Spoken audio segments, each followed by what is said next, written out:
tutorial လေးတစ်ခုကိုပြပြသွားပြီပေါ့နော်ကျွန်တော်ကုတ်တင်ရေးမယ်ဆိုရင်ကျွန်တော်ကုတ်တင်ရေးမယ်ဆိုရင်ကျွန်တော်တို့နေရာတစ်ခုထဲမှာပဲ platform တစ်ခုထဲမှာပဲကျွန်တော်ကုတ်တင်ရေးနိုင်မယ်ပေါ့နော်ဒါဒီ app ကိုလည်းဒီ software ကိုပြောမယ် software ကိုလည်းဒီတိုင်းပြီးသားလို့ထင်ပါပါဒါကဒီ software ကကျွန်တော် computer ရဲ့ကျွန်တော် laptop ရဲ့မှာပဲလုပ်နိုင်တယ်ပေါ့နော်ဖုန်းမှာတော့ software မရှိဘူး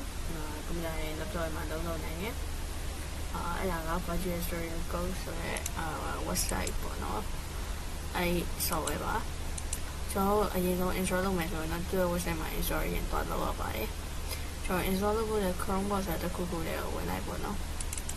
Chrome browser တစ်ခုခုလေးကိုဝင်လိုက်ပါ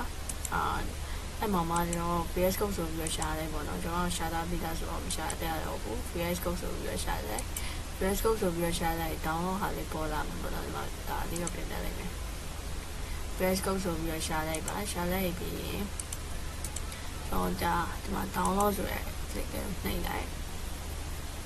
အဲ့လိုနှိပ်ပြီးတော့ကျွန်တော်ကWindows လားကိုတုံးတဲ့ laptop ပေါ်မူတည် desktop ပေါ်မူတည် Windows လား Linux လား iOS လားဆိုပြီးရှိရပေါ့နော်ကျွန်တော်က Windows ဖြစ်တဲ့အတွက်ကြောင့် Windows down ပြီးသားကျွန်တော်ရှိပြီးသားဆိုတော့ကျွန်တော်ထောင်းပြရအောင် Windows ဆိုရင် Windows down လိုက်ပေါ့နော်အဲ့လို down လိုက်ပါ down လိုက်ပြီးတော့အဲ့လို down လိုက်ပြီးတော့ပြသွားရေကိုယ့်ရဲ့ file နဲ့ကိုအလိုလိုဒီကိုယ့်ရဲ့ file download ရမှာVisual Studio Code ဆိုပေါ်လာမယ်အဲ့ဒါကြရင်အဲ့ဒါကို install တင်ဖို့လိုရယ် install တင်ရမယ်ပေါ့နော် file ရင် install တင်ရမယ်ဒီလို install တင်မယ် install တင်ပြီးသွားရင်ကျွန်တော်ဘယ်လိုမျိုးပေါ်လာမလဲဆိုတော့ Visual Studio Code သူမေးရရောရှိရင်မေးရရင်ရှိတဲ့အချိန်တိုင်းကိုကyes ပဲဖြေတော့ပေါ့နော်မမင်းကြီးနဲ့အဲ့လိုမျိုးကိုက yes ပဲဖြေတော့ပါဒီမှာကျွန်တော်ဝိဒါဆို Visual Studio Code ဆက်စပ်ကူပြီးချင်းမှာတော့ဒီ Visual Studio Code ဒီလိုမျိုးပဲပေါ်နေတယ်ဒီလိုပဲပေါ်နေအဲ့လိုပဲပေါ်မယ်ကိုကကုတ်တွေရေးအောင်မယ်ဟုတ်ပြီကိုကုတ်ရေးအောင်မယ်ဆိုရင်ကိုရဲ့ desktop ပေါ်မှာ folder တင်လေးဆောက်လိုက်ပေါ့နော်ကိုကြိုက်တဲ့နာမည်ပေးပြီးဆောက်လိုက်ကျွန်တော်ကဆောက်ပြီးသားရှိလို့မဆောက်ပြတော့ဘူးအဲ့မှာကိုက open folder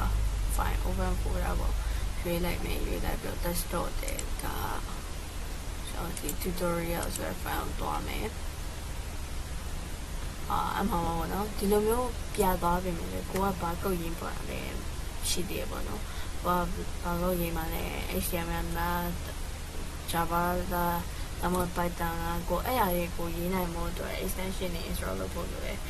ဒီ Visual Studio Code ထဲမှာပဲ extension တွေ install လုပ်မှာပေါ့နော်အဲ့အရာကိုတော့ကျွန်တော်နောက်နေ့ကျရင်တင်ပေးမယ်ဘာလို့လဲဆိုတော့ဒီကျွန်တော် update မလုပ်ရသေးဘူး function က update မလုပ်ရသေးတော့ပျောက်သွားတယ်လို့ဖြစ်သွားတယ် extension ကိုကျွန်တော်နောက်နေ့ကျရင် install လုပ်ဖို့တင်ပေးမယ်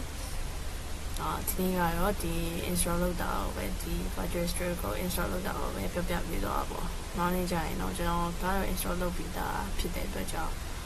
ကျွန်တော်ဟာရကို run လုပ်ရတယ်ပေါ့နော် install မလုပ်ရသေးဘူးဘာမှအခုမှစမယ်ဆိုရင်တော့ကျွန်တော်နောက်နေ့ကျရင် extension install လုပ်တာလေးတင်ပြီးတော့ပါမယ်အားလုံးဒီဗီဒီယိုတော့ဒီလောက်ပါပဲ